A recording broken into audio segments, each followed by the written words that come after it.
Kanong ba shalong kan yo pan panlong ye ka jing le kai football bari jing ki kan thei ka batep kom ka Tri Nation Women's Football Tournament kaban kan thup lang ye ka India Iran badru ka Nepal man tau banai kani ka jing le kai jing ki lai dali ki ri kan long ha Jawaharlal Nehru Stadium Shillong nadu ka arphoi tarik risau hadu arphu nyau tarik utei banai Katkum ka jinget hu do menteri bapet ya katanat sports and youth affairs ka sarkar jala uba wailat miki shila lapan tip ba ka India ka ni kuning kong ya ka Iran ha ka arphu tarik mentau banai bud sa ka Iran ya ka Nepal ha ka arphu sau tarik bat ka India ya ka Nepal pat ha ka arphu nyau tarik mentahi ubanai to hagni por nga sino komen ban pentip shapi wa hadin ka mo ka successful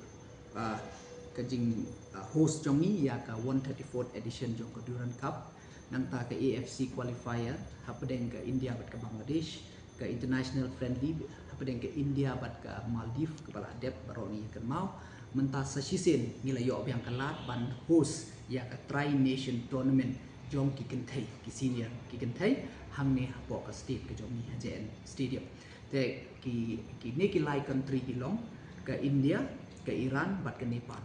te ki date le ne ki tarik bakin yele kai ka long at huwai tarik Oktober at jaratusan hapedeng ke India bat ke Iran ka pon dru buje ka wai pat ka pu South tarik Oktober jok snem ar jaratusan riu buje hapedeng ke Iran bat ke Nepal bat sakawai ka match bat ke dei ka pu nyu tarik Oktober ar jaratusan riu buje hapedeng ke India bat ke Nepal bat kini ki team kin wan yo kjat chakani ka state jongi ka kenika India kan wan hak khat niu tarik jong niu banai bat ka Iran kan wan hak khat khandai tarik bat ka Nepal kin wan hak aku tarik jong niu banai te kini ki dei ki ba ka khubor ka ba snutunat khamtam ya ki mo ki nongpet kai football bat ka jo ka